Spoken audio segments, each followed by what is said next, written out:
السلام علیکم ورحمۃ اللہ وبرکاتہ۔ آپ تمام کو جمعہ مبارک۔ اللہ تعالی ہم سب کو جمعے کی برکت سے تمام سعادتوں سے سرفراز کرے۔ اس کی برکتیں ہم پہ اللہ تعالی عطا فرمائے، ہماری دعاؤں کو قبول فرمائے، ہمارے نمازوں کو قبول فرمائے میرا مولا۔ آئیے ہم سب مل کر آقا انعامدار رسول کریم صلی اللہ علیہ وسلم کی بارگاہ میں درود شریف کا نذرانہ پیش کرتے ہیں۔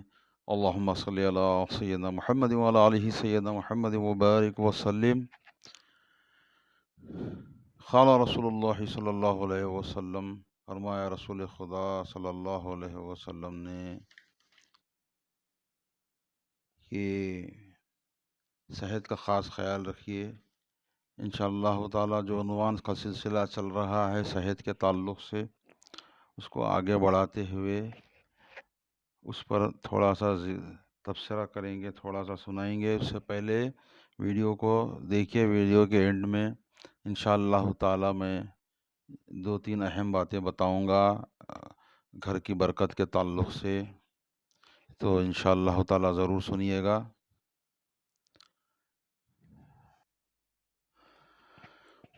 حضور فرماتے ہیں کہ اپنے جسم پر برداشت سے زیادہ بوجھ نہ ڈالیے، اس سے جسمانی قوتوں کو ضائع نہ کیجیے۔ جسمانی قوتوں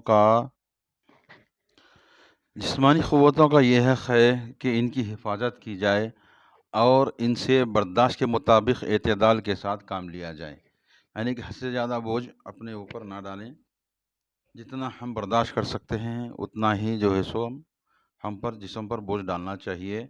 حضرت عائشہ صدیقہ رضی اللہ تعالیٰ عنہ فرماتی ہیں کہ نبی کریم صلی اللہ علیہ وسلم کا ارشاد ہے، اتنا ہی عمل کرو جتنا کر سکنے کی تمہارے اندر طاقت ہو، اس لیے کہ خدا نہیں اکتاتا یہاں تک کہ خود تم ہی اکتا جاؤ۔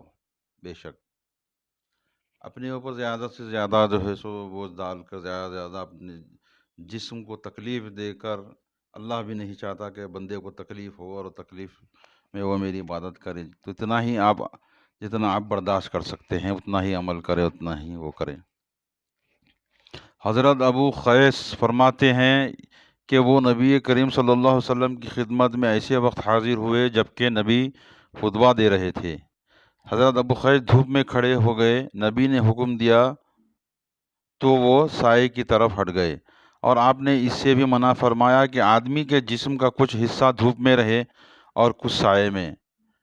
قبیلہ باہلہ کی ایک خاتون حضرت مہبیہ بیان کرتی ہیں کہ ایک بار میرے ابا نبی صلی اللہ علیہ وسلم کے یہاں دین کا علم حاصل کرنے کے لیے گئے اور دین کی کچھ اہم باتیں معلوم کریں، گھر واپس آ گئے۔ پھر 1 سال کے بعد وہ دوبارہ آپ کی خدمت میں حاضر ہوئے تو نبی کریم صلی اللہ علیہ وسلم نے انہیں بالکل نہ پہچان سکے، تو انہوں نے پوچھا، یا رسول اللہ، کیا آپ نے مجھے پہچانا نہیں؟ نبی نے فرمایا، نہیں، میں نے تو تمہیں نہیں پہچانا، اپنا تعارف کراؤ۔ انہوں نے کہا، میں قبیلہ باہلہ کا ایک فرد ہوں، پچھلے سال بھی آپ کی خدمت میں حاضر ہوا تھا۔ تو نبی کریم صلی اللہ علیہ وسلم نے کہا، یہ تمہاری حالت کیا ہو رہی ہے؟ پچھلے سال جب آئے تھے تب تو تمہاری شکل و صورت اور حالت بڑی اچھی تھی۔ انہوں نے بتایا کہ جب سے میں آپ کے پاس سے گیا ہوں اس وقت سے اب تک برابر روزے رکھ رہا ہوں، صرف رات میں کھانا کھاتا ہوں۔ آپ نے فرمایا، تم نے خواہ مخواہ اپنے کو عذاب میں ڈالا اور اپنی صحت برباد کر ڈالی۔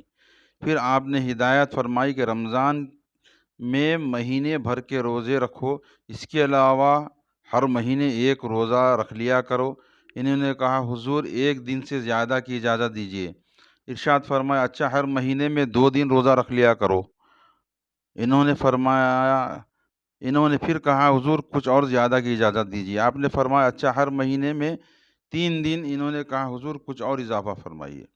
آپ نے فرمایا، اچھا، ہر سال محرم مہینوں میں روزے رکھو اور چھوڑ دو، ایسا ہی ہر سال کرو۔ یہ ارشاد فرماتے ہوئے آپ نے اپنی 3 انگلیوں سے اشارہ فرمایا ان کو ملایا پھر چھوڑ دیا۔ اس سے یہ بتانا مقصود تھا کہ رجب، شوال، ذی القعدہ اور ذی الحج میں روزے رکھا کرو، اور کسی سال ناغا بھی کر دیا کرو۔ اور نبی کریم صلی اللہ علیہ وسلم کا ارشاد ہے، مومن کے لیے مناسب نہیں کہ وہ اپنے کو دلیل کرے۔ لوگوں نے پوچھا، مومن بھلا کیسے اپنے آپ کو دلیل کرتا ہے؟ ارشاد فرمایا، اپنے آپ کو ناقابل برداشت آزمائش میں ڈال دیتا ہے۔ بے شک صحیح بات ہے یہ کہ بھائی جس چیز کے لیے حضور نے منع فرمائی ہے اسے مت کرنا ہمارا فریضہ بن جاتا ہے، اسے ہم نہ کریں۔ اور حضور نے جس چیز کی ہم کو اجازت دی ہے سنت کی روشنی میں، اس کو ہم کو اپنانا چاہیے، اس کے حساب سے چلنا چاہیے۔ اور حضور نے فرمایا، ہمیشہ سخت کوشی، جفا کشی، محنت، مشقت اور بہادری کی زندگی گزاریے۔ ہر طرح کی سختیاں جھیلنے اور سخت سے سخت حالات کا مقابلہ کرنے کی عادت ڈالیں، اور سخت جان بر کر سادہ اور مجاہدانہ زندگی گزارنے کا اہتمام کیجیے۔ آرام طلب، سہل انگار، نزاکت پسند، کاہل، عیش کوش، پس ہمت اور دنیا پرست نہ بنے۔ بے شک حضور نے فرمایا، ہمیشہ اپنے آپ کو رف اینڈ ٹف بنائیے، ہر مشکل کے لیے ریڈی رہیں، ہر مشکل کا سامنا کرنے کے لیے اپنے آپ کو ہمیشہ تیار رکھیں، سخت پوش رہیں، نہ کہ آج کل کے حالات کے حساب سے اپنے آپ کو بالکل، یعنی کہ ایک پانی کا گلاس بھی ہونا ہے تو ہم اٹھ کر نہیں لیتے، کسی کو بلواتے ہیں، اور وہ جب گلاس لیتے ہیں یعنی کہ ایک بٹن بھی کھولنا رہا یعنی لائٹ کا، تو اس کے لیے بھی ہم دوسروں کی ضرورت پڑتی ہے، ایسا نہ کریں۔ چستی کا سب سے چھوٹا گھریلو نسخہ میں بولتا ہوں آپ کے سامنے کہ اپنے گھر میں کئی وقت چھوٹے چھوٹے کام ہم کو پڑتے ہیں، جیسا گلاس اٹھا لینا، پلیٹ اٹھا کے لے آ کے رکھ دینا، اپنے ہی روم میں کچھ اور کامیں رہتی چھوٹے چھوٹے، جو خود ہم کرنے کی عادت ڈال دیجیے، اس میں جسم میں پھرتی رہتی ہے اور ہم کو ہمیشہ چست پست رہنے کی عادت پڑ جاتی ہے۔ تو آپ کے سامنے میں نے ویڈیو کی شروع میں کہا تھا کہ میں آپ کو ایک دو اہم باتیں بتاؤں گا کہ ایک بار حضور کے یہاں ایک شخص آیا، وہ بولا کہ بھائی میری زندگی آج کل بہت تنگ دستی میں چل رہی ہے، برکت ہی نہیں ہے، مجھ کو بچے زیادہ ہے، یعنی خرچ و خرات کا بھی بعض وقت بہت ٹائٹ ہو جا رہا ہوں، کیا کرنا؟ اب حضور کے لیے فرمائے کہ کچھ اس کے لیے وجہ بتائیں۔ تو حضور نے ان سے فرمایا کہ اگر گھر میں برکت چاہتے ہوں تو ایک عادت ڈال لو، انشاءاللہ تعالی اللہ رب العزت اس میں بہت برکت دے گا۔ تو یہ ہم تمام کو بھی اس عادت کو اپنا لینا چاہیے کہ حضور نے فرمایا کہ جب بھی اپنے گھر میں داخل ہو، یعنی ہمارے گھر میں جب بھی ہم داخل ہوں، السلام علیکم ورحمۃ اللہ وبرکاتہ کہہ کر اندر داخل ہوئیں، اور ایک بار سورہ اخلاص پڑھ لیجئے، قل هو اللہ احد اللہ الصمد لم یلد ولم یولد ولم یکن له کفوا احد۔ یہ پڑھ کر داخل ہونے کی ایسی عادت ڈال دیجئے، انشاءاللہ تعالی گھر میں برکت ہی برکت ہوگی، رزق میں، صحت میں، ہر چیز میں برکت ہوگی۔ اور بعض وقت گھر میں کوئی نہ ہو، ہم اکیلے اندر داخل ہوں، تبھی بھی اس کا بھی یہ ہے کہ سلام کریے، اور سلام کر کر اس سلام کو حضور کی بارگاہ میں پیش کریے، حضور پر سلام کریے اور سورہ اخلاص پڑھیے، انشاءاللہ تعالی سلام اپنا جو ہے سو حضور تک برابر پہنچے گا۔ یہ عادت ہماری زندگی میں اگر ہم ڈال لیں تو بہت ہی انشاءاللہ تعالی برکت ہی برکت ہوگی، اللہ تعالی ہم کو برکتوں سے نوازے گا، سرفراز کرے گا، تنگ دستی دور ہوگی۔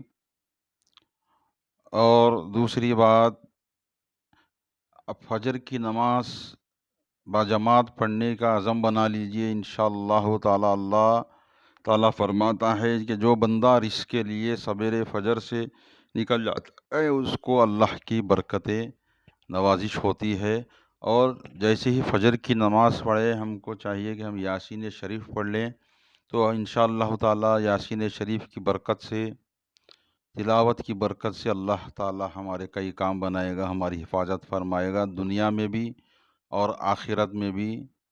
تو انشاءاللہ تعالی ویڈیو کو ضرور سنیں، کیونکہ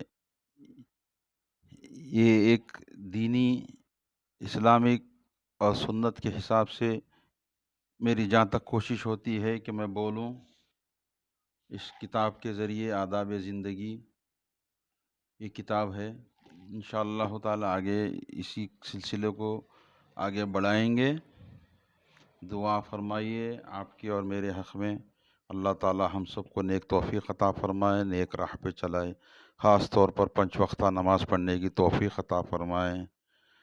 وآخر الدعوانا ان الحمد للہ رب العالمین۔ جزاک اللہ خیر۔ اور ایک معذرت چاہتا ہوں کہ اور ایک بات بھول گیا، دعا فرمائیے انشاءاللہ تعالی میری دوسری جو قرآن لکھنے کا ہاتھ سے زم اٹھایا ہوں، اس میں اب 2 سے 2.5 پارے رہ گئے ہیں، انشاءاللہ تعالی وہ بھی جلد سے جلد مکمل ہو جائیں گے، تو وہ تمام میں آپ سے شیئر کروں گا جب پورے مکمل ہو جائیں گے۔